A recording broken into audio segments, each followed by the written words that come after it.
Биз ушундай жакшынакай туристтерди тарта турган мүмкүнчүлүгүбүз бар жерде бүт тостуртуп коюп отурабыз. Же акча түшпөйт, же эл пайдаланат.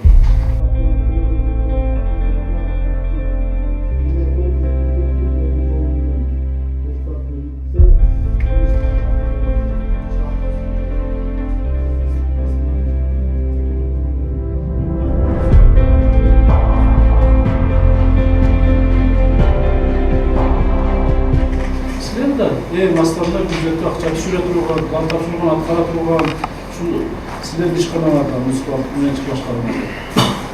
Шаардын жүзү, шаардын көркү силерсиздер да. Анан ошол жерде турган горфо менен кирип, азыр биз горфо берген маалымат боюнча, биздин маалымат боюнча деп атасыз. Мына иштебегендердин белгиси ошол жерде кирип, план тапшырмаларды карап коебуз. Былтыр канча болду дедиңер? Былтыр план 48 миллион 300 миң болгон план. Эмне себептен планды көбөйтүп атасыңар? Кандай расчёттардан барсыз? Ижара келишими түзүлбөй, бул себептер менен түзүлбөй келген малдын көтөрүп ошонун эсебинен пландарды карап көтөрөйүн деп ниеттенип атабыз. Вот именно мен суроо берип атам да, ошол эмне үчүн ушуга чейин ошондой төлөнбөй калып кеткен акчалар болгон, келишимдер түзүлгөн эмес. Кимдин күнөөсү менен? Ким ижара бөлүм башчысы? Эмнеге булар калып кеткен? Жерде негизинен биз келишим түзүп иштеп атабыз, эми баягы андайлар жок болсо эле өзү.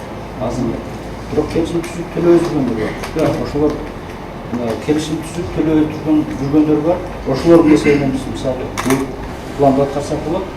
Анан түзбөй жүргөндөр дагы бар, алар эми бизде көзөмөл отдел барып да количествосун жазып аттым, 2 миллион 700 миң сумма 18 миң жетти.